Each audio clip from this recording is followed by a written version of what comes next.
Good afternoon. This session will be in English. Translation is available.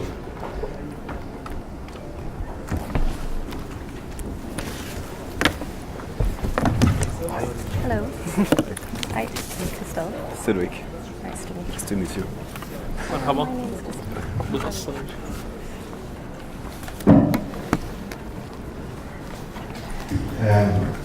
We have let me give started you with your Mr. Baldo, I'll give you after. the cluster lead of early recovery. Before I start my question, Mr. Baldo, I'd like just a brief.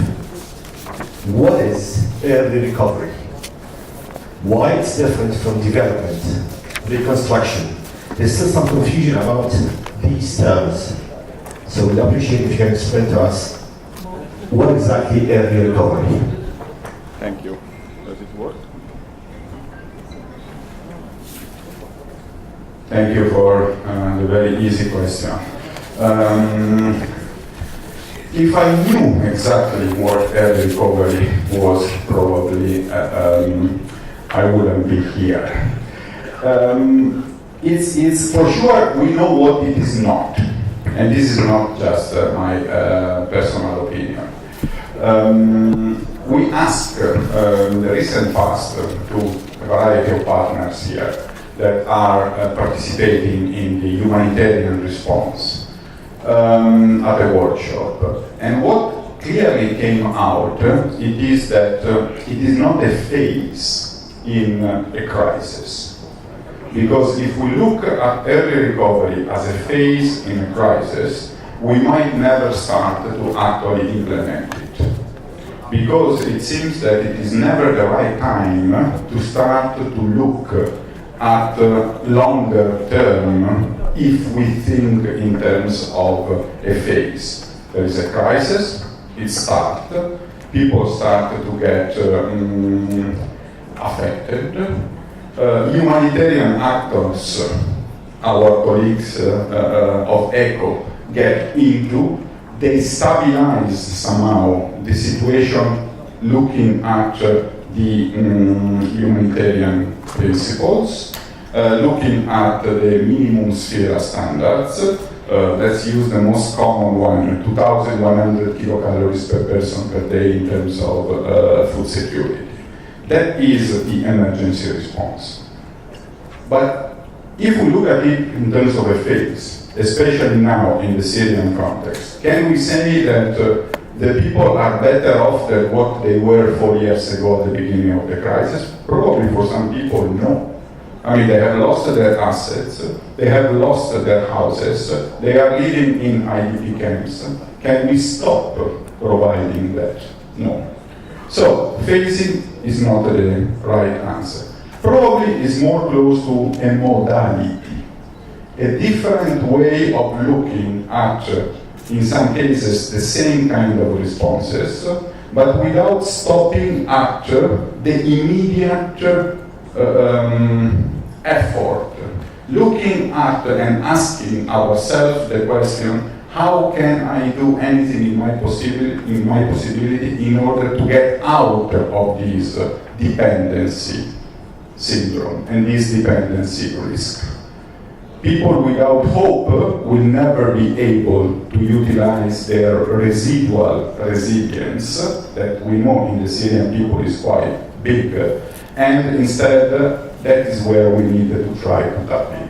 Excellent. As a cluster lead, how do you see your cluster working with other clusters to implement what you just said? Is it something you have to mainstream, to integrate, to be overarching at a certain point? How do you see it? Your cluster is quite new, it's been there for a few months right now. How could it contribute right now to the context of Syria? Okay. This is exactly, this is actually the most difficult things to do. In the sense that we are too many times at risk of being binded by processes. Let's take the HRP, the Humanitarian Response Plan. I'm sure that many of you are familiar with that. even for the part concerning the specific early recovery activities, they do not actually cover the whole broad spectrum of what instead many of the partners are already doing without even knowing that the activity that they are doing is absolutely in line with an early recovery kind of approach. Let me give you briefly an example. When the colleagues of Shelter NFI provides winterization kit, many of you, I'm sure, have already done it in the previous 2 or 3 winters.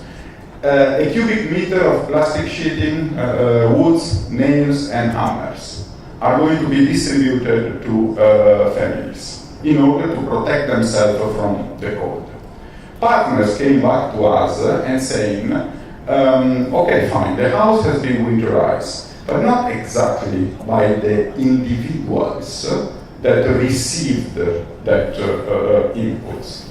They were looking for support in the village, in the community where they were working. If you give me the task to go to the roof of my house, to winterize my house, probably I will not be able to do it.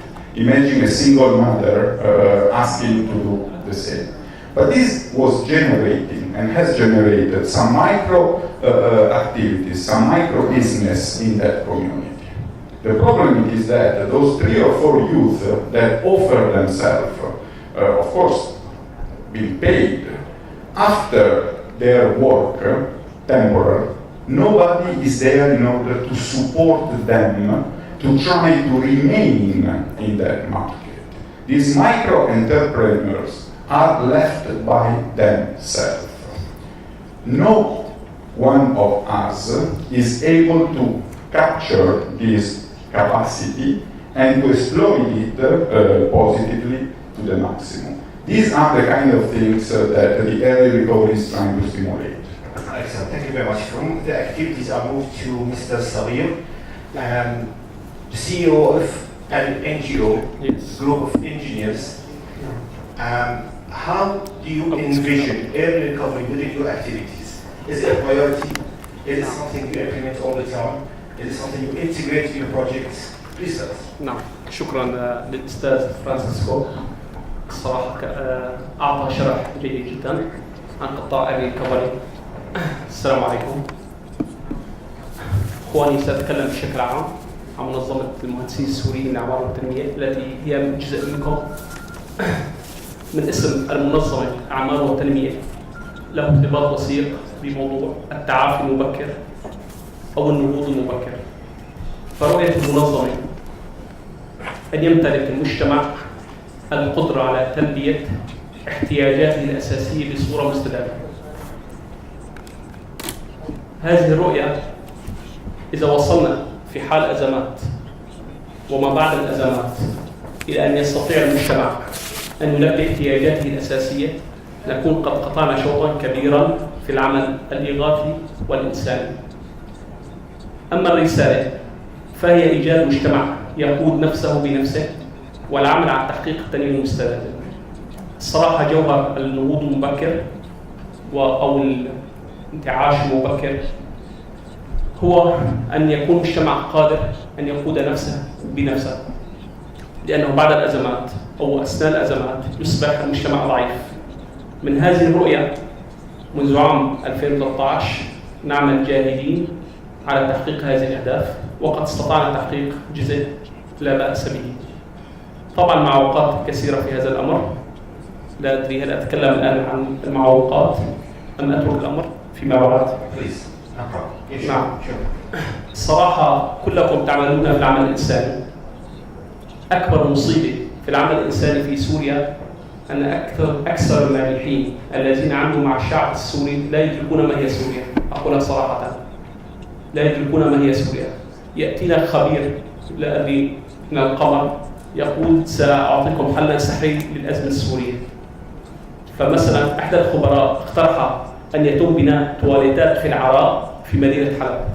هل تتصوروا أقدم مدينة في التاريخ يتم بناء فيها تواليتات في العراء؟ المشكلة التي نعاني منها جميعا أن أكثر الذين يعملون مع الشعب السوري يظنون دولة ضعيفة أو أننا شعب ضعيف جدا ويقترحون حلولا ضعيفة. على سبيل المثال اخواننا في الداعمين عندما نقول نحتاج مولد ديزل للماء يقول المبكر على مولدات الديزل يشربون النهر. عندما نقول نحتاج الى تأهيل المدارس يقول المبكر موضوع التعليم. عندما نقول نحتاج إعادة تأهيل مشفى يقول المبكر أسف جرحاكم إلى تركيا. الصراحة ما نحتاجه من الداعمين سواء من الغرب أو العرب أن يغيروا عقليتهم بموضوع الدعم. فلا نحتاج فقط السلات الإغاثية بل نحتاج تعليم، نحتاج مشاريع تنموية، نحتاج للانتقال من السلة الإغاثية إلى العمل المنتج. Thank you very much. Thank you. I can't help it but you moved to Cedric. You've heard what Mr. Salih said. The main problem, according to him, donors with their rules, they can't accept sometimes what the people are asking for. In your position, how do you see, because we still work about early recovery, that concept from your point as a donor, when, where, and how? So first of all, I wanted to thank the SRN for inviting me, and I think that's really a privilege to be here.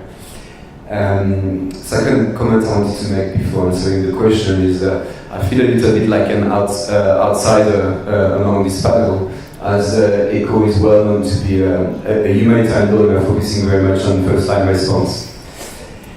When a year ago, when I arrived here in Turkey, I was talking with one of your colleagues working for a Syrian organization, and he told me basically donors don't understand at all what Syrians need. What Syrians need right now is education, and for me it was very challenging because as ECHO we very marginally fund education actually. And I think that's a very relevant question.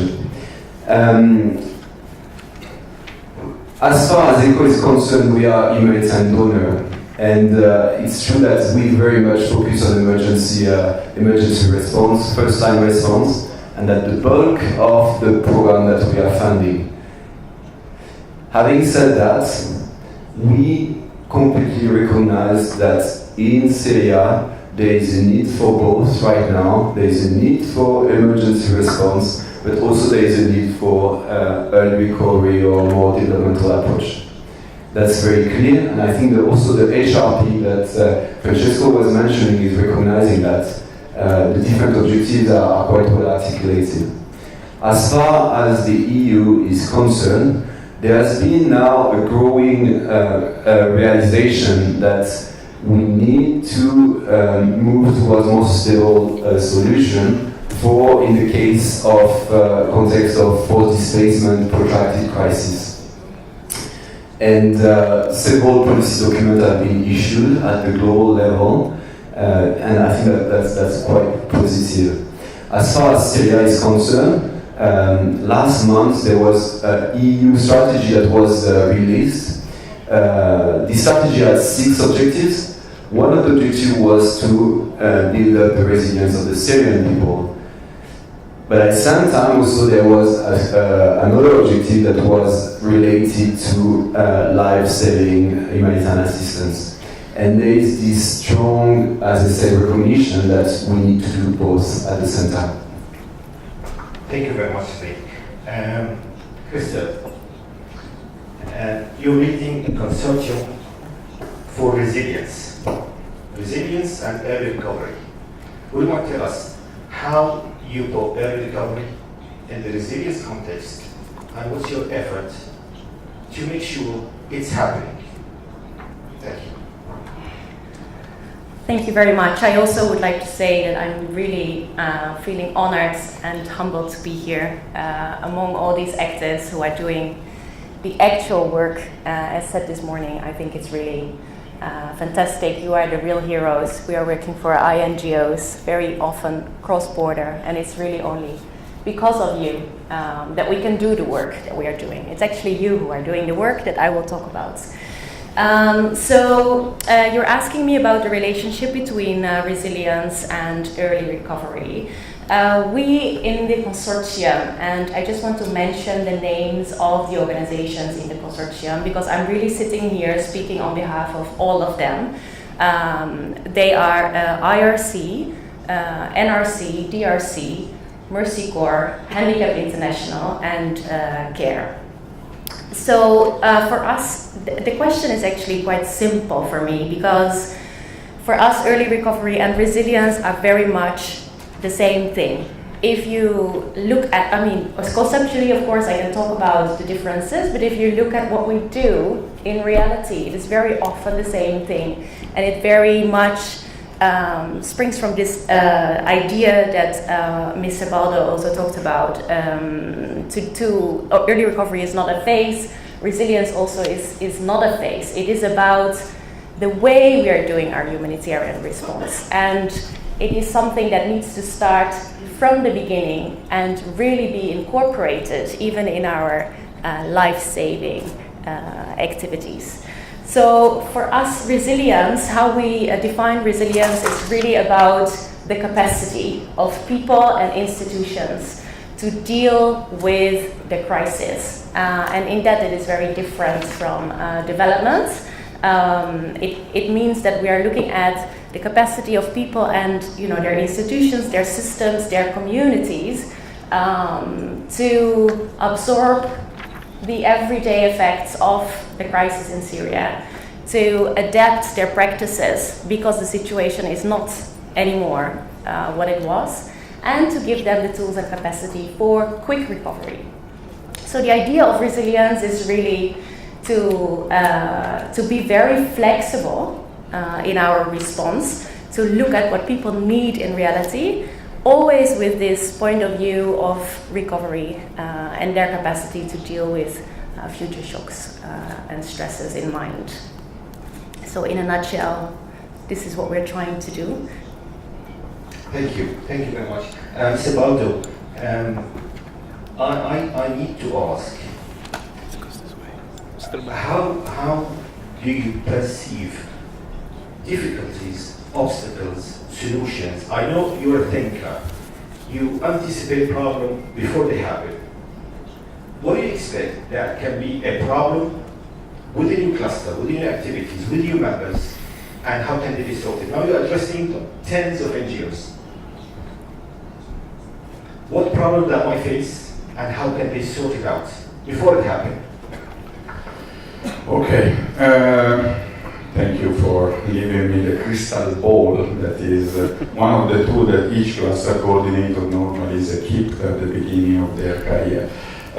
What is the problem that the partners might face? I think that the most important is the absence of a livelihood strategy. What do I mean by livelihood strategy? It is a little bit more than a document that tells people what to do or what not to do. It is a living set of ideas that because it's living, it might change, but because they are ideas, they need to be absolutely common to all the different stakeholders. There is often this idea of going with the result of an assessment to a donor and say, please fund my project proposal. What the early recovery is trying to do, together, and by early recovery I don't mean myself, together with the partners, it is to develop an early recovery livelihood strategy based on a concept of learning by doing, where the early recovery partners are an essential component of this, but the donors are not kept outside of the door until the very last minute, but they are part, they are the real stakeholders together with the partners and together with the Syrian people. So many partners might risk to feel this disconnection between the reality they are facing on the ground on a daily basis and also a strong aid-dependent economy that is present, unfortunately, already in Syria. And the aspiration of moving ahead, aiming at even a developmental kind of activities. So, squeeze between these two, this is the biggest challenge that the recovery partners are feeling right now. We hope that with them, the ability of developing a livelihood, a recovery livelihood strategy will ease that pressure and will give everybody a sense of the right direction. Learning by doing it. Some might say it's costly, time-consuming, ineffective, inefficient, especially in a context of war, let's say. What strength that you can find in your cluster, NGOs, to exploit, to make that process smoother? Okay, learning by doing is not costly, in my opinion. The point is to be able to add some analytical capacity to the activities that the partners are implementing.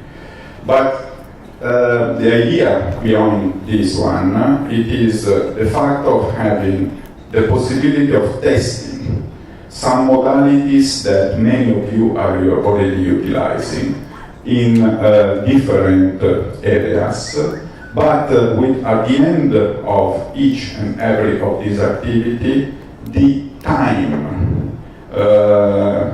in agreement with the donors to take our time to understand what works and what does not work for the beneficiaries. And what works is part of the strategy. What doesn't work is not part of the strategy. The real challenge will be to be able to engage with the partners at the field level in Syria in order to get their support. And I'm not talking about acronyms or NGOs, I'm talking about individuals that might feel that 4 years after, since my business was to distribute food basket, now somebody might come and say that distribution of food basket is not good. I mean, I have my dignity, I have my food security to take care of, I have my salary to preserve at the end of the month. I don't want to be jobless among the jobless that I have served until now. So the real mindset change, and I believe that through you, the link between this level and the field, this is absolutely possible without threatening anybody. Thank you. You're enough for me. Let's hear what Mr. Saeed say. Mr. Saeed, what would you say in regard to strength points in your organization and other NGOs? Yes.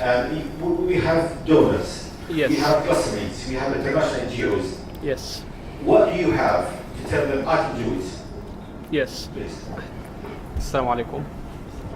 السلام عليكم. بالنسبة للمنظمات السورية لديها جميع المنظمات السورية نقاط قوة كثيرة في موضوع النهوض المبكر. أول شغلة أو أول أمر تتمتع به المنظمات السورية أنها تعرف الاحتياج الحقيقي.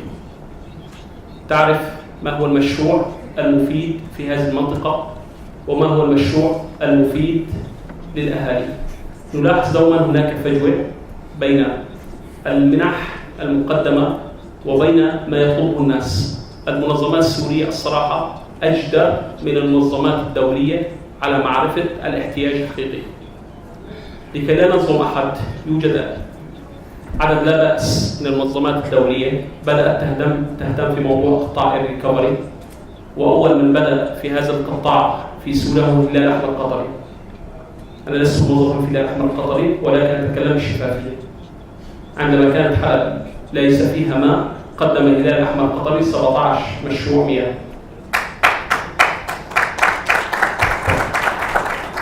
وكذلك أيضا كيمونكس تعمل وعدة منظمات. ما هو المطلوب؟ وهو مطلوب من المانحين الثقة بأنه يمكن الاستثمار في سوريا في الاستثمار الإنساني. مثلا وأنصح نفسي أولا والجميع الاطلاع على المهمات والفعاليات التي أعدت في قطاع النهوض المبكر في الأوشا في مكتب غازي عنتاب. على سبيل المثال بعد 6 سنوات من اندلاع الثورة السورية، هذه أول مرة يطرح موضوع إعادة تأهيل شبكات المياه، شبكات الكهرباء. أعتبر هذا الموضوع قفزة حقيقية في العمل الإنساني. وأضيف نقطة مهمة جدا، بأنه يجب علينا جميعا لو نخصص مبالغ بسيطة من كل منظمة لعمل مشروع إنتاجي ننتقل به من مشروع من موضوع السلة الإغاثية إلى الإنتاج. الله أكبر. Thank you. Just one more thing. You mentioned something about Syrian NGOs, they know the needs. Yes. I agree, knowing is half the winning. But do you have assessments? Yes. Do you have social studies? Yes. Economic studies? Yes. Do you have any wide-scale assessments? Yes. To back this knowing part? Yes. Please. Yes. When we عندما نتكلم على موضوع النيد اسسمنت او تقييم الاحتياجات، اغلب المنظمات السوريه لديها تقييم احتياج حقيقي وفعلي. على سبيل المثال سأتكلم بجزئية بسيطة. كنا نسمع كثيرا عن موضوع تكاليف إعادة الإعمار عن محافظة حلب ومدينة حلب، كلها أرقام خلابية. كنا نعرف منظمة المهندسين السوريين لديها إحصائية دقيقة في هذا الأمر. الآن يوجد منظمات من الحاضرين يعملون في مجال الزراعة يستطيعون وبسهولة يحددون أولوية والاحتياج السريع. لذلك أرى أن أغلب المنظمات في حال توفر المنح ويتوفر المانحين لديهم قاعدة بيانات ولديهم القدرة على تقديم مشاريع مدروسة وبشكل دقيق. Thank you. Sadiq, we have a plan. We have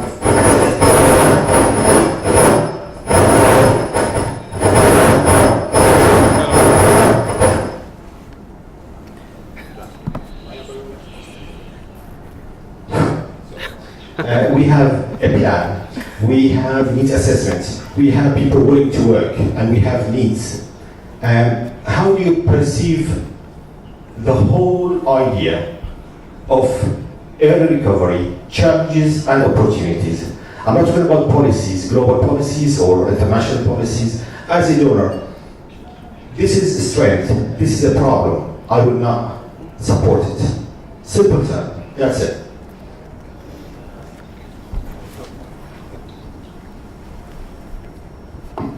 Please. Okay. Okay, thank you.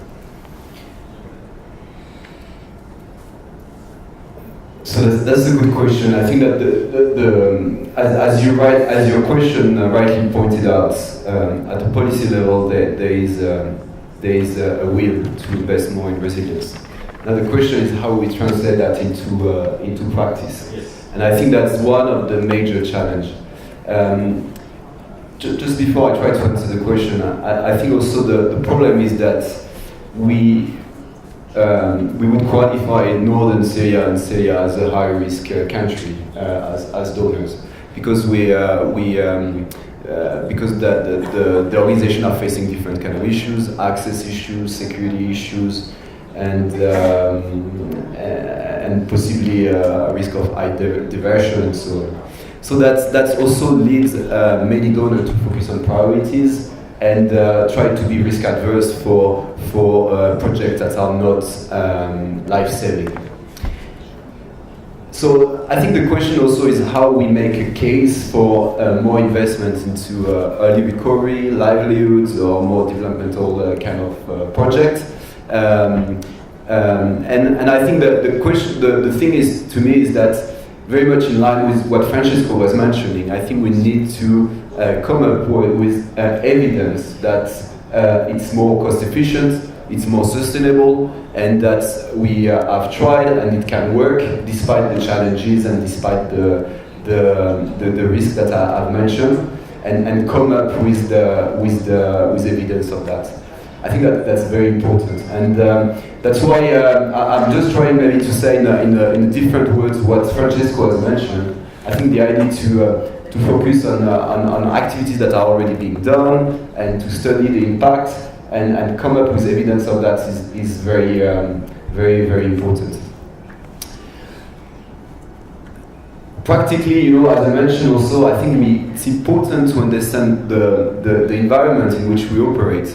As ECHO, we will not be in a position to fund, for instance, livelihood project. And this is because, by definition, we are humanitarian donor. So you cannot ask humanitarian donors to fund reconstruction or early recovery. What we need to understand in terms of our approach is that we need to advocate for more funding for this specific project, and through the funding channels, the financial instruments that are appropriate. What I mean is, for instance, as ECHO, we don't have long-term financial instruments to fund early recovery. So that means that this question needs to be addressed with the proper financial instruments. And I understand that there may be a frustration, especially for you who are on the ground in the field and so on, but also you have to understand the system in which you're operating, and you have to understand who should be your interlocutor, who you should pass this message on, and so that it can be translated into for instance, funding decision when we are talking about funding decision. Thank you very much. Christelle, you mentioned you've been doing activities to support early recovery for a long time. How you managed to overcome the problems? What kind of problems you faced? And in the Syrian context, please tell us what kind of opportunities we can exploit again to overcome all these small things that keep popping up in the face of such an effort. Well, I think you are asking me a very difficult question, because these are not, they are not small problems. I think the Syrian context is extremely complicated from many different reasons. As a consortium, we are working from all possible access points, all possible modalities, in all possible, without looking at the political situation. Because we are humanitarians and we want to do everything we can to reach the people in need. This in itself is very complicated. Let me not go too much into that, because we are talking about early recovery here today. But I think it's very important to notice that even humanitarian response in itself is extremely complicated. And there is so many different layers of donors, of international NGOs, and then finally local NGOs delivering.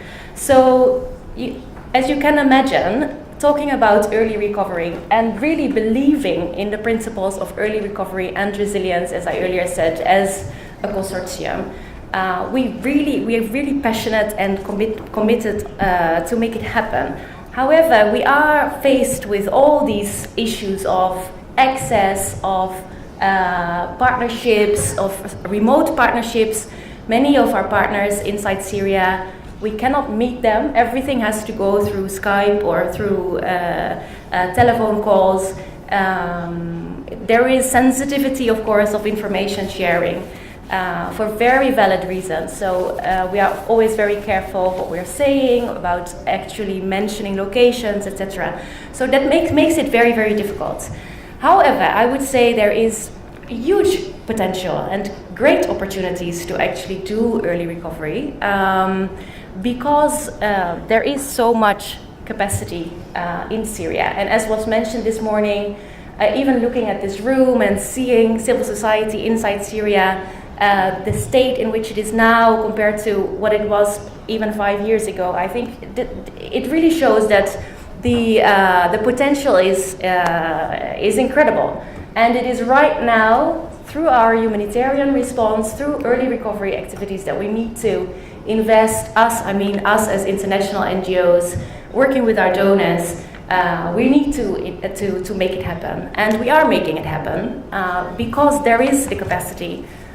Because we have so much expertise inside Syria. And I think what is extremely important is not only doing the analysis, but this is where I think we are sometimes, where there is room for improvement, is actually using the analysis to implement our projects and to be courageous enough to reshape the projects as we go, because we need to be very flexible.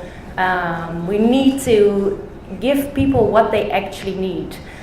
This is also why I'm not entirely in agreement with my colleague here about early recovery being something else than humanitarian response, because what I think is we need to look at the situation of an individual, and if this individual has a viable livelihood and just needs a small assistance to actually get back on his feet, then why not do that? And why give him a food basket instead, for example? For me, that is really what early recovery is about, and what we need to do in any humanitarian response. And yes, we are faced with many difficulties, but it doesn't mean that we shouldn't be doing it. Christian, partnering with the Syrian NGOs, is it a burden or an opportunity?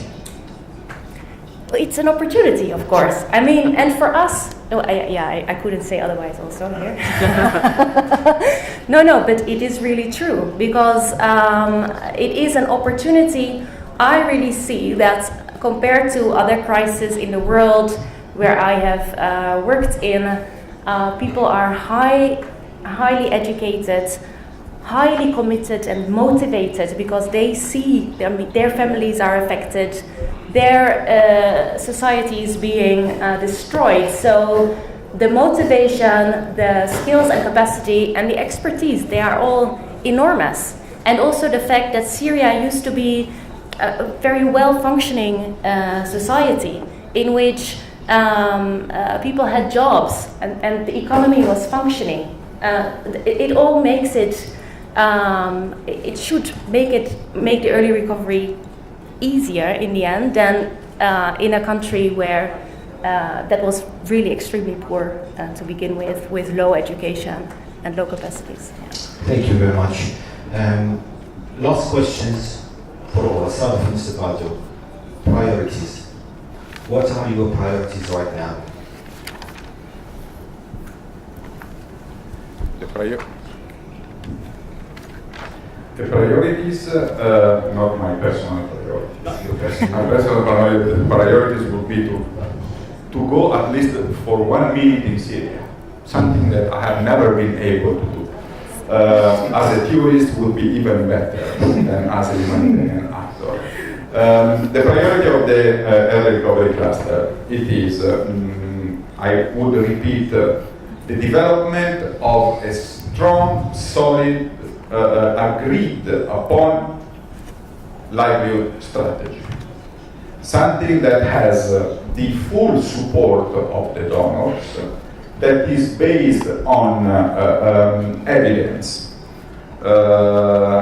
Nobody is saying that food basket is not saving life.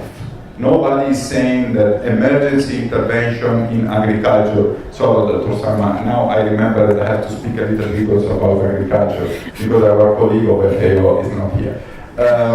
Any kind of vital intervention is the precondition to any early recovery kind of activity. So I do look with the maximum respect at the work of the colleagues of ECHO, the work of the colleagues that are risking their life to provide the food baskets. The point is that it that we can do, or can we try to look at probably not the poorest of the poor, but those entrepreneurs. I'm thinking about not the big factory. I'm not avoiding the question that you didn't ask about reconstruction. Probably for reconstruction, big scale, big style, it might not be the role of these kind of actors. We have seen other 20 crises and analyzed other 20 crises. What goes right and what goes wrong when the time comes of reconstruction. But that is another priority, to try to prepare as much as possible the Syrian people to that moment when eventually Because otherwise there is the serious risk of being excluded by the reconstruction.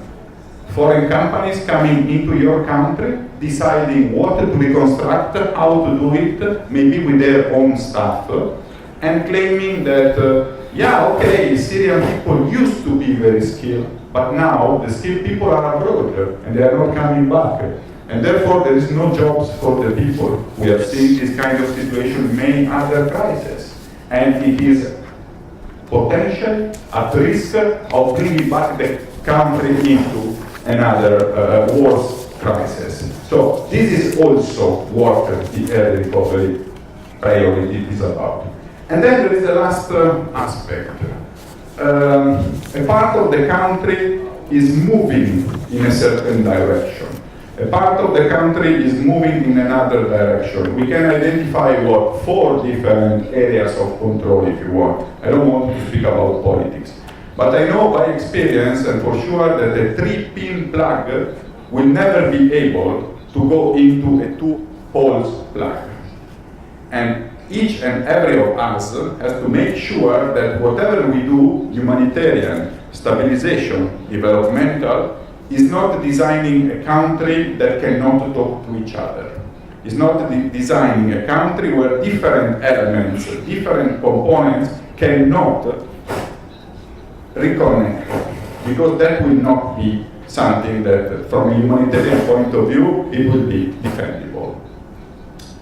Thank you. Strong, solid, evidence-based livelihood strategy. May I ask whose responsibility to put that strategy in place? Each and everybody that has the interest in livelihood. The Early Recovery Cluster that is led by UNDP has just submitted, finalized a proposal to a pool donor, and it seems that this is something that is going to work. Of course, it will not exist without the contribution of Syrian partners, without the knowledge, without the access capacity of the Syrian partners. Will not exist without the donor being involved from day one. Absolutely, thank you. Cedric, I'm not going to ask you what priorities in Eric. I would ask, what do you think should happen that the donors will make livelihood and your recovery a priority? Is it context? Is it peace? Is it, what is it?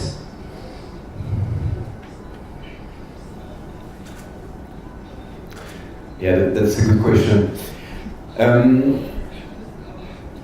I think the question is, I would probably answer it a different way. I think that we should not wait until there is peace, or until this is out of our control. I think we should try to consider what is under our control, and that's why I will very much go back to Francesco as explained. I think we should really study what we are already doing, do more case studies and base evidence of things that can work in this context, and build upon that. And I think we should not wait, because if we wait for peace, we will regret, and we will say, I wish we had started that before, and so on. So, so that's why my recommendation is that we should not wait for peace. We should see what is under control, what we can do, still despite the difficult environment we are working in. I think that there is a strong moral argument to do that, because here we are talking about the dignity of the Syrian people. We are talking about putting the Syrian people back into the driving seats, of their lives, and this for this reason we have to start now, And then the second argument is much more realistic. It's about financial consideration. We have to look at the cost efficiency of our response.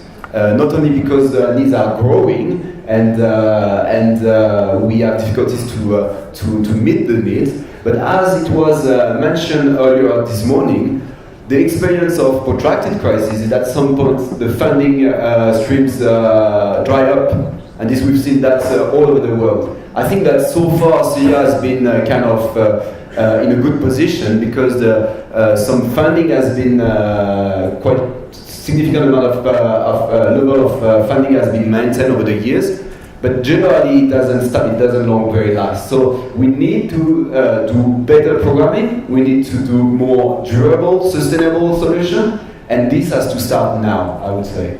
Thank you very much. We should not wait for peace. Crystal, right now, what are the priorities you're working with? And have you set any other priorities for the future? Okay. Easy. Such easy questions, yes.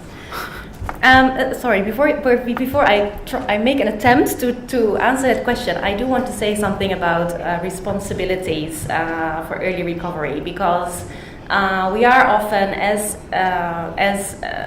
humanitarian implementers, being local or international, always looking at the donors for funding early recovery, for example. But I can tell you, and I think we as humanitarian actors, we need to take that responsibility to use the funding that we have in such a way that we can bridge the divides between emergency, development, resilience, early recovery, and whatnot. Because we have often a pool of donors. We might be funded ourselves by both ECHO and the development side of the European Commission, and doing separate projects. So I really, and this is what the consortium is also all about, because we are working with donors who are actually very willing to fund resilience, and they are listening to us, they are trying to be flexible. So we need to understand that there is, of course, certain institutional boundaries between donors and UN agencies in terms of responsibilities, and that is where we as NGOs can come in, because we have the capacity to be fully holistic and integrated, and using different funding streams in such a way that we can actually work on early recovery from the start. Now you are asking about the priorities. Of course, the priority for Syria, let's be very clear, is of course peace and an end to the violence. I really think we should keep on saying this, although of course it is outside of our control, so it is very difficult for us as humanitarian actors to get involved, but that remains of course the priority, because it is only when we have peace that we can really start rebuilding and reconstruction inside Syria. Now, for now, the priority, I think, would be for us to continue to try and get it right, and with it, I mean resilience, early recovery. Continue to question ourselves, our own interactions. Continue to think about unintended consequences of our projects. Do very good do no harm analysis, very good market studies to understand what exactly it is that we need to do in order to contribute to early recovery and humanitarian response, as well as longer term recovery. And then another priority, if I may add one, is really around gender transformation. And I couldn't help but notice in this room this morning we talked about gender, but if you count the women in this room, it becomes very, very clear that this should really be one of our top priorities. I counted them like 10 times, not enough. So. They don't increase also if you count them, right? And I really want to appeal to all of you, and I think sometimes we make the mistake of appealing only to the women, but I want to appeal to the men and the women in this room to not only respect the women, but really give them a space and listen to them, because half of the population is women, right? And for us as a consortium, for example, it is really hard. We have a commitment to work on early recovery, on resilient livelihoods, for example. But it is very hard to understand what it means in practice.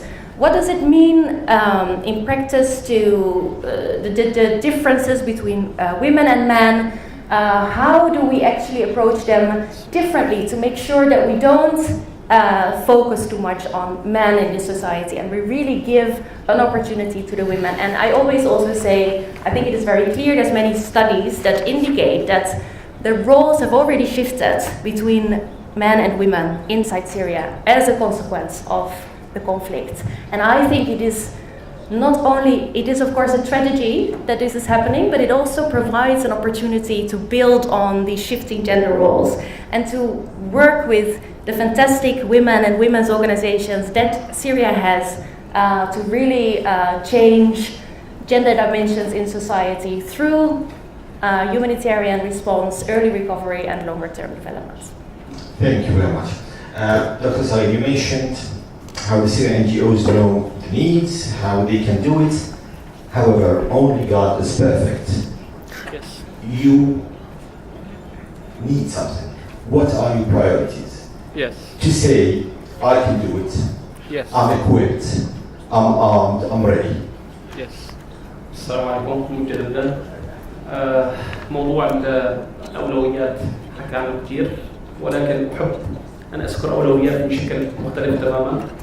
موضوع مهم جدا، لن يكون هناك لا يعتمد ولا تعافي ما لم يتم بناء الإنسان. بناء الإنسان وأعمار الأرض. لا يمكن التركيز على أي شيء في سوريا ما لم يتم بناء الإنسان. التحدي الكبير حاليا في سوريا هو النسيج الاجتماعي السوري والأسرة السورية. لذلك أرى الأولويات ما يلي: الحفاظ على النسيج السوري، المقصود ذلك على مستوى العائلة تم تفكيك العائلات. لذا أرى أولوية المنظمات السورية جميعا أن نعمل على هذا الأمر. الأولوية الأخرى التي أراها سهلة ولكن نحتاج إضافة جميع الجهود هي الحفاظ على ما تبقى من البنية التحتية. لاحظوا هذا اللفظ، الحفاظ على ما تبقى من البنية التحتية. سبيل المثال، ممكن الآن تدفع $2000 لصيانة شبكة مياه، ولكن إذا لم تدفع هذه $2000 بعد سنتين تصبح $100,000.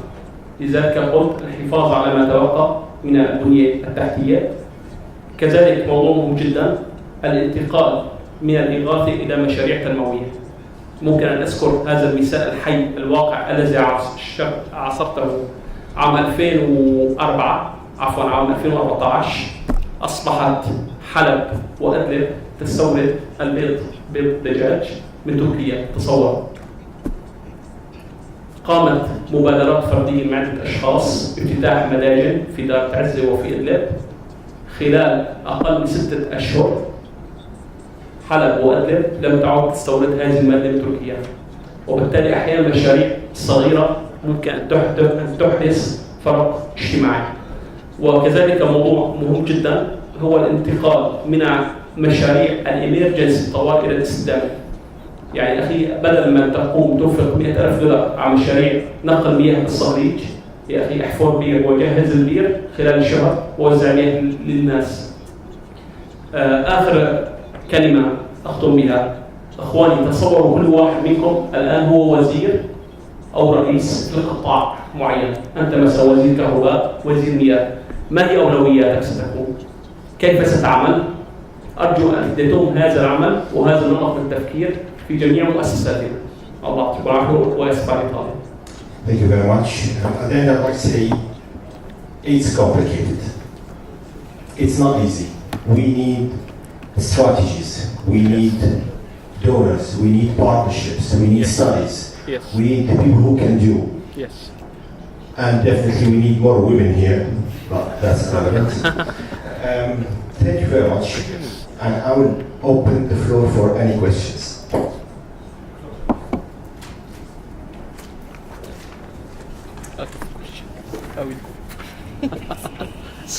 شكرا للدكتور قيس ديري. رح نشتغل الأسئلة على الدكتور.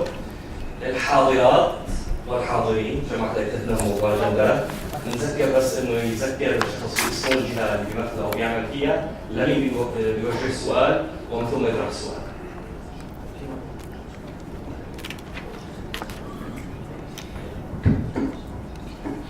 Sind 5, huh? It's 5, yeah. Sind 5. You have business cards? Yes, I have it in my bag. It's there. After session. السلام عليكم. عبد الرحمن العمر، المنسق الوطني لقطاع الصحة في غزة الذي يخدم سوريا عبر الحدود. شكرا جزيلا لهذه اللفتة خلف، لأنه دوما أنا حضرت يعني مؤتمر الماضي وكان نفس المشكلة، بيقعد من قدام بيحظى بالأسبقية. حقيقة أنا كثير مسرور من فرانشيسكو خصيصا التمييز الواضح ما بين التعافي المبكر ودعم صمود المحتاجين من جهة، وما بين التنمية من جهة أخرى. لأن التنمية هي كلمة حق، اعذروني، هي كلمة حق يراد بها باطل، وهذا الذي ثقف المانحين ثقافة مغلوطة، وهذا الذي يوجه الآن المنح ويوجه الأموال إلى غير الجهة التي ينبغي أن تصرف فيها. نحن عم نعمل نيدز اسسمنت، بيطلع معنا هيك بنلاقي الاستجابة دي تماما، هذا اللي عم يصير تماما. وللأسف المال الدافئ اللي حكيت عنه الأخت، المال الخليجي الدافئ اللي كان بال 2012-2013 هو أكثر ما يؤلمنا بهذه المفارقة ما بين تقييم الاحتياج وما بين الاستجابة. نحن الآن يعني أنا أرجو أن نقارب الواقع على الواقع وليس على الورق. السياق السوري المعقد لا يقارب على الورق، يجب أن ننزل إلى مستوى الأرض.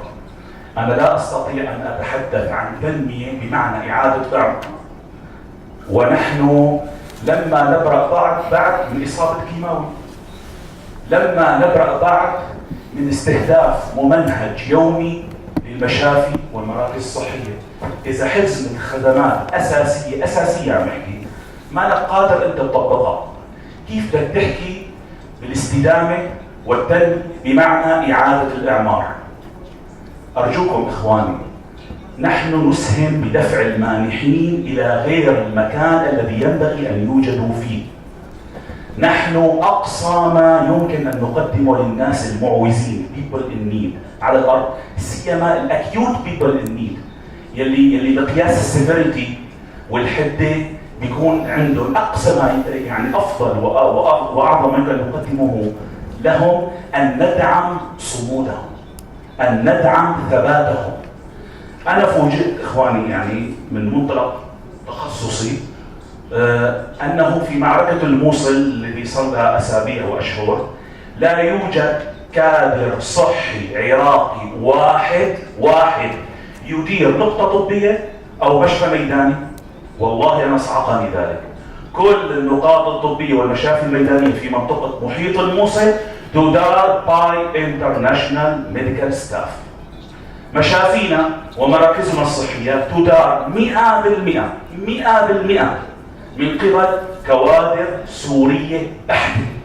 أقل ما يمكن أن نثبت أولئك الرابطين تحت القصف تحت الأرض في بطون الجبال. مشافينا الآن يعني شبه الآمنة هي في بطون الجبال تحت الأرض. نعم أرجو أن نميز تماما بين التعافي المبكر ودعم الصمود وما بين إعادة الإعمار حتى ما نحرف وصلت المانحين. شكرا. Another question. Okay. Maybe I'm going to contribution. Not the question. Speaking to comments.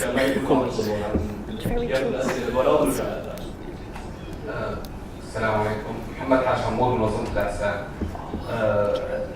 دكتور عبد الله، ما مدى أهمية مراكز الدراسات والأبحاث كمجال يوازي مجال التقييم والمراقبة ويقوم عليه من خلال أساليب علمية مدروسة، بالإضافة إلى دور مراكز الأبحاث في دراسة جميع الآثار السلبية والإيجابية للمشاريع المنفذة أو المشاريع المستقبلية؟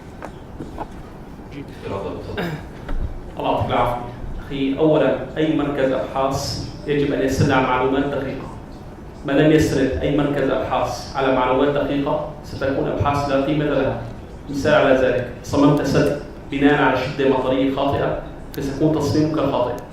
وبالتالي إن كان مركز الأبحاث لديه معلومات دقيقة وقام بتحليلها بشكل جيد بشكل أو بآخر ستسهم في وضع خارطة جيدة لتقييم الاحتياجات.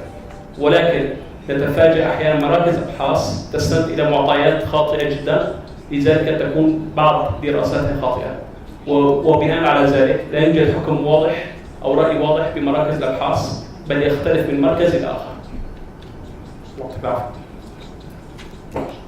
سؤال.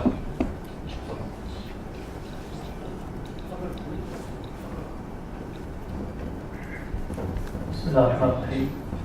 بدر سميت، مدير عام الهيئة الخيرية الإسلامية العالمية للمترجمين ICO علشان ما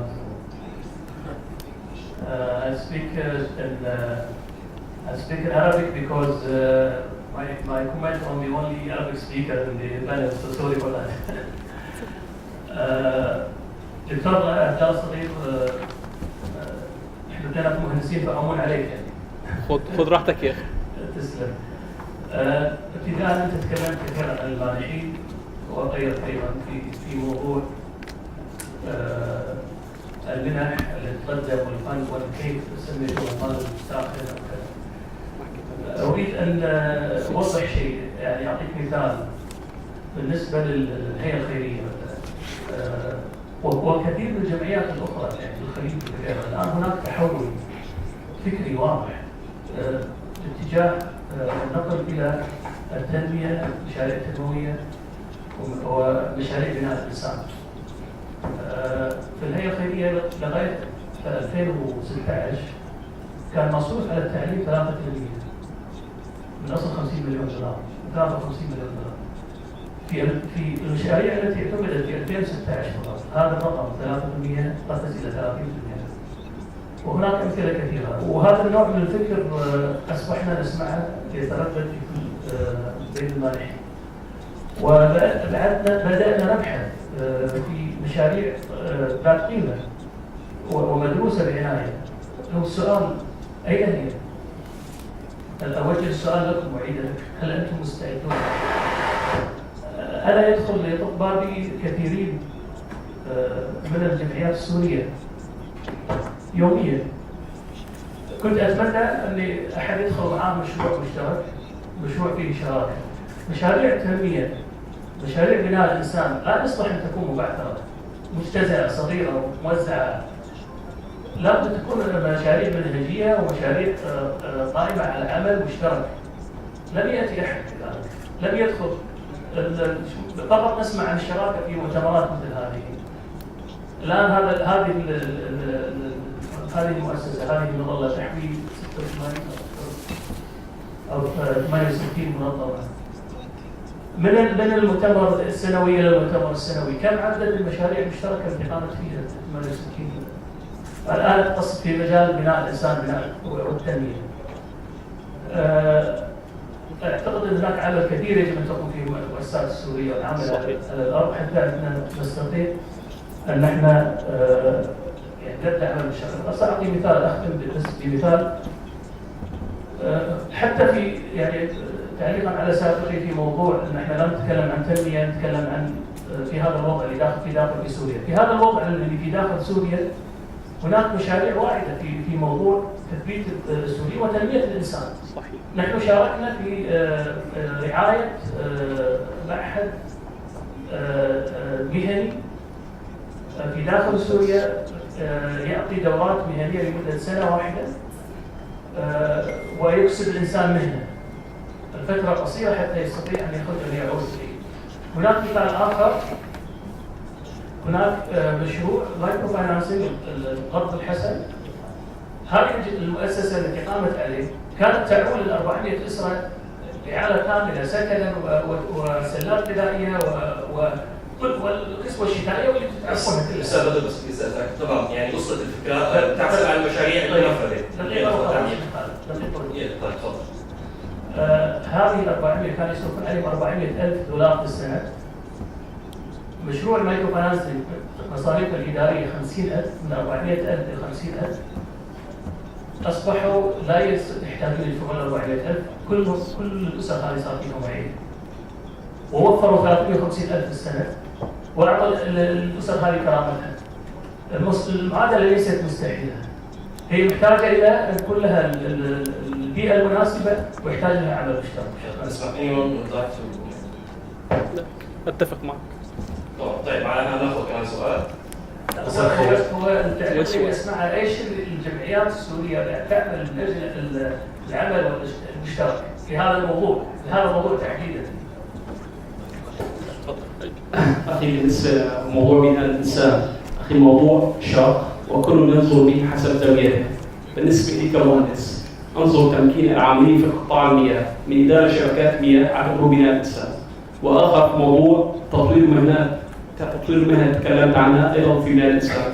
اخر يدخل في موضوع الحقوق، وبالتالي هذا الموضوع مختلف من منظمه الى اخرى، يختلف حسب طبيعه المنظمه وحسب مشروع المنظمه. لو كان موضوع تعليم عالي او تعليم على مستوى سوري اتفق معك، ولكن موضوع يختلف. مثلا نحن في منظمه المهندسين السوريين نركز على التعليم المهني في موضوع المياه والصرف الصحي وبناء الانسان في هذه المجالات ذات مشاريع لغه ما شابه ذلك. لذلك موضوع بناء الانسان موضوع شاق ويختلف من منظمه لاخرى، ولكن اتفق اغلب المنظمات الموجوده واعرفهم جدا جميعهم مهتمون بموضوع تنميه البشريه وبناء الانسان، ولكن كل حسب امكانياته وتخصصه. الله يعطيك العافيه. على كل حال نناقش بعد نحضر. شكرا. مساء الخير. علاء زياد من تماس. راح امارس الانتقام بدل جلسه الصبح واصير نرجع بالسنه. كريستال من حوالي اكثر من 4 سنوات قررنا بلا توقف بدل ان نعطيه سمكه نعطيه سناره ليصطاد. في اخر احصاء لعدد متضرري الحرب في عندي 250,000 متضرر بهذه الحرب. لا عاد في ياكل السمكه لا عاد في يصطاد. اللي بدي اقوله انه اليوم نحن محتاجين ننظر الى هذه الكارثه بعين واعيه. انا عندي خساره 50 سنه من التنميه. عندي 302 مليار دولار احصائيات خساره سوريا حتى خريف 2016. عندي 20 مليون سنه دراسيه مفقوده من تلاميذ سوريا. نحن عم نحكي عن ارقام مخيفه ومرعبه بكل المعايير. ما نريده انه كل ما تتحدثوا عنه حول الانعاش المبكر محتاج من الطرف الاخر لعمليه دفع في المستوى السياسي بشكل اساسي. كل ما نقوم فيه من ترميم يتعرض بعد اسابيع مره اخرى للنزيف والخساره. يجب ان نجد شراكه حقيقيه بين ما تقومين فيه من كل هذه الاعمال بين قدرتنا على المدافعه وعلى الفوكس. لا يمكن اليوم الحديث عن اي تنميه باي شكل من الاشكال اذا ما كان في شراكه حقيقيه بين ما تقوم فيه من الاعمال وما يقوم فيه المجتمع المدني في كافه القطاعات. عم نحكي عن انعاش مبكر، ولكن بالآلية البطيئة الحالية الموجودة سوريا ستدخل في الكوما. حتى الصعق الكهربائي ما عاد فيه. محتاجين لانعاش مبكر حقيقي. وفي هذه القاعة شركائكم الحقيقيين في ذلك. شكرا. شكرا أستاذ علاء. في حدا حابب يوجه سؤال أو السلام عليكم. قاسم حجازي مدير منظمة كود الداخل السوري. هلا بصراحة هذا الموضوع كثير أهم بالنسبة لنا كمنظمة عاملة في الشمال السوري، ولكن للأسف يعني كل المجالس المحلية اللي بتجتمع معها في الداخل السوري كان SRN الشبكة السورية بيساعدونا دائما الشركاء بيساعدونا في إجراء اجتماعات شهرية بكل المجالس المحلية وغالبية المنظمات بتاعتنا. السؤال هو انه نحن بدنا نقوم باعاده بناء وبيكون في عندنا ريزيلينس سستينابيلتي، لكن للاسف عملنا عم بيكون دائما متفرق. ما في جسم مدني واحد بيحسن يدير معادله بيانات تحوي العمل الاغاثي بشكل كامل زائد معادله بيانات للمستفيدين وللاشخاص اللي عم بيانات الكتله البشريه الموجوده. للاسف هذا الشيء عم ياثر كثير على العمل الانساني. هلا الحالي في مرحله الامرجنسي فالربع يكون وقت ما يكون بنحكي عن السستينابيلتي في عندنا كثير امثله هلا بالداخل السوري لما تكون في مشاريع لايفليهود او مايكرو فاينانس بعد ما عم يتم انشاء هذا المشروع مباشره عم يتم فقدانه. هذا الشيء ويتم فقدانه او تكراره بنفس المنطقه. هذا الشيء بسبب عدم وجود هيئة مدنية واحدة. أنا بعتقد كان اليوم يعني الواجب كان لازم يكون في شخص موسع عن الهيئة السياسية أو عن الجسم المدني الحاكم للمناطق اللي اعتمد فيها هي المنظمات الموجودة، لحتى يكون في شراكة فعلا في اتخاذ القرار وبنظرة مستقبلية للمشاريع اللي نقوم فيها. شكرا. تعقيب بسيط على الكلام. الله يعطيك العافية. الصراحة في دوما تكون فجوة بين المنظمات والمجالس المحلية، ولكن سبب بسيط جدا، كثير من المنظمات تعمل مشاريعها بمعزل عن مجالس محلية. كثير من المنظمات تقوم بالعمل في منطقة معينة دون أن تعتمد على اليد العاملة وعلى الموارد الموجودة في المنطقة. كثير من المنظمات حلوا هذه المشكلة عن طريق توظيف عدد لا بأس به من أبناء المنطقة نفسها، عدد لا بأس به من أبناء من المجالس المحلية، وحصلوا على شراكة لا بأس بها. موضوع التبعثر طبعا نحن في حالة حرب، أكيد دولة سلطة مركزية وهذا يعيق العمل. الله العافية. أحمد حمدان من جمعية الراشد. أنا أوجه سؤالي إلى فرانشيسكو والمستشار التعافي. عن أي انتعاش ووقت تتكلمون أنتم في السنة الخامسة بالثورة والسادسة بالنسبة؟ لم تخرجوا من إطار السلة الغذائية أو سلة النظافة. لم تدعوا أي مشروع تنموي عرض عليكم أو إنمائي يغني عن السلة، كما قال الأستاذ علاء أعطونا نارا نصطاد ولا تعطونا السمكة.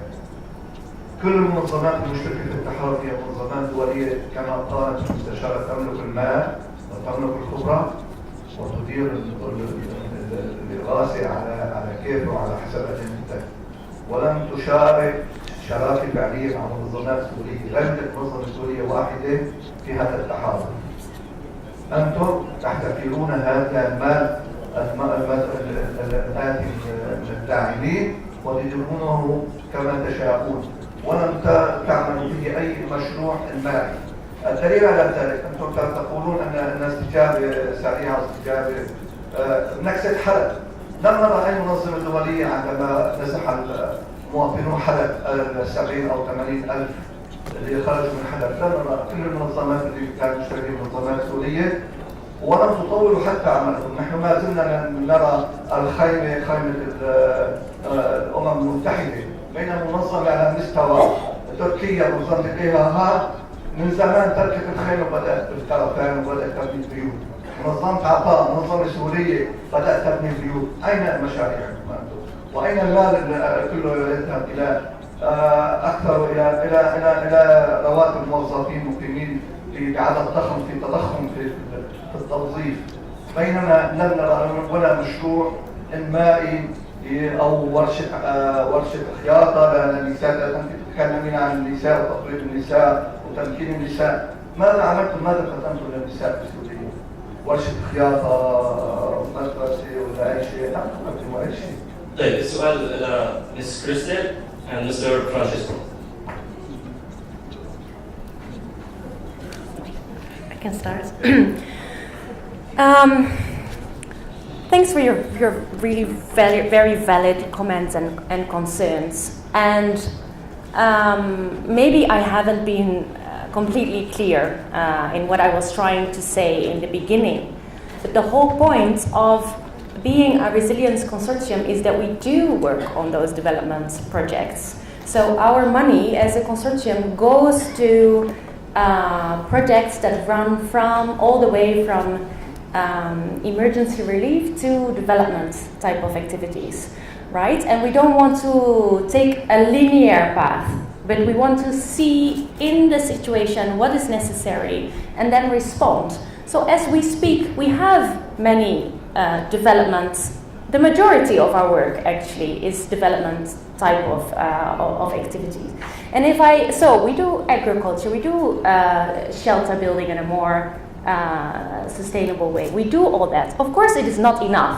You personally may not have seen it because the needs are huge, and even us as a consortium, we may receive money, but of course we cannot cover all the needs. And I'm with you. I think we should but for that we need more money. So although it is significant, still related to the needs that are there, it's really not enough.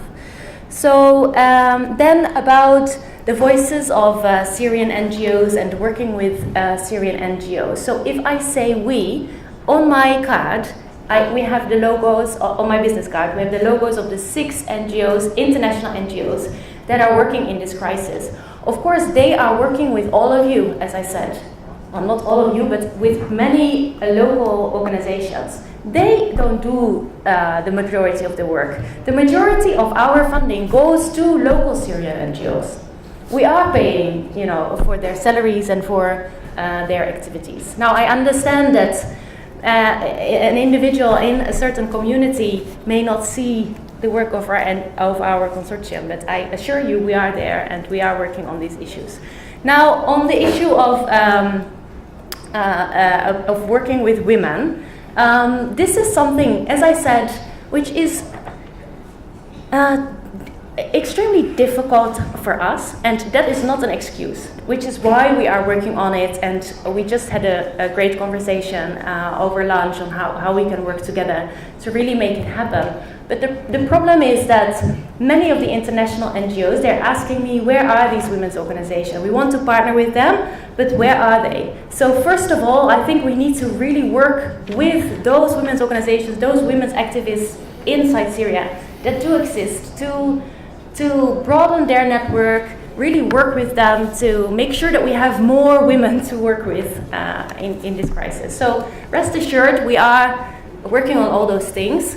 I'm not saying that we are perfect, of course not. It is a very complicated crisis. Like I said, a lot of the work has to go through different layers, so that is complicated.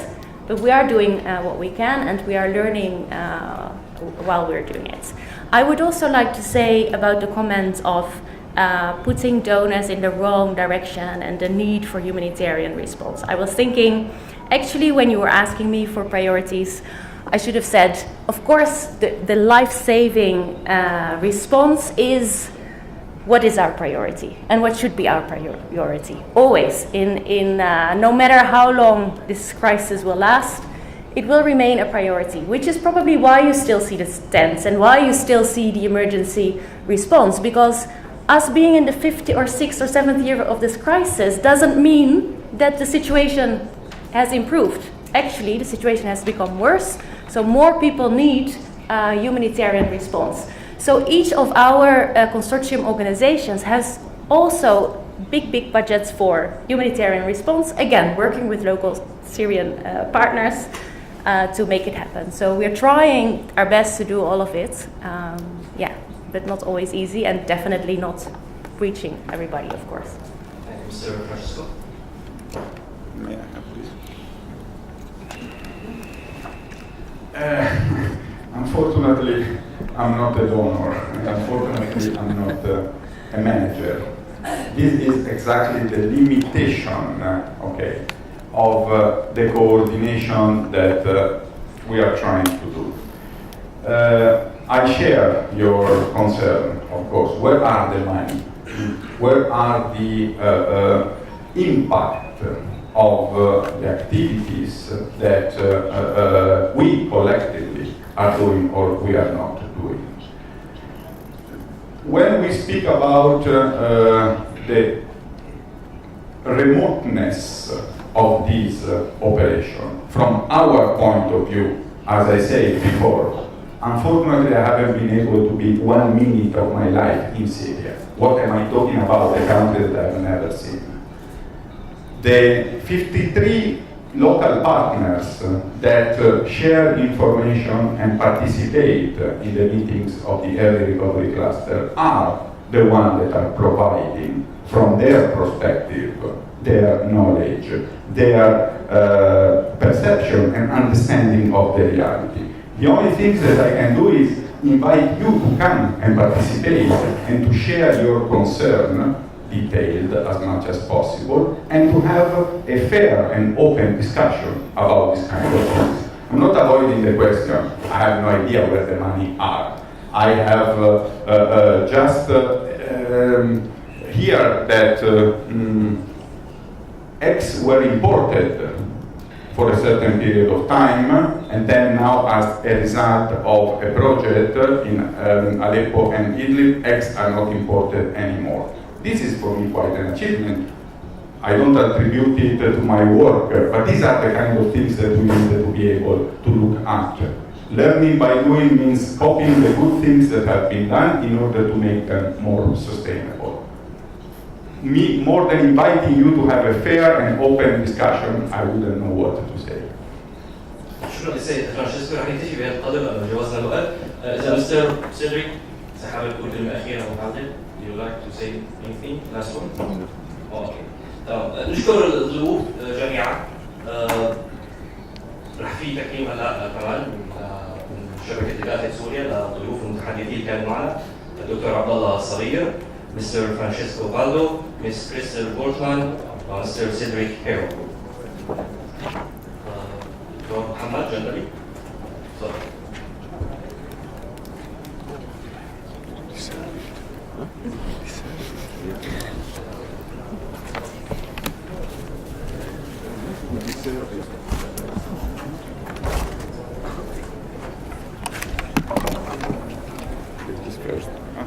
Ladies first. Yes, Okay.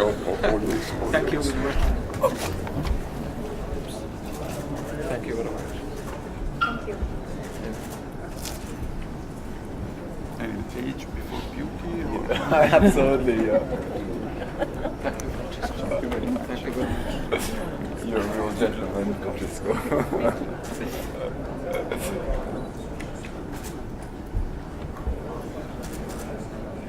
Thank you very much.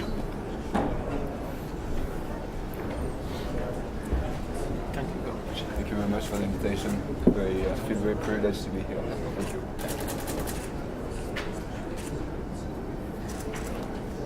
Thank you very much. شكرا دكتور عبد الله. شكرا لك مسؤول كبير. تفضل. شكرا. سير.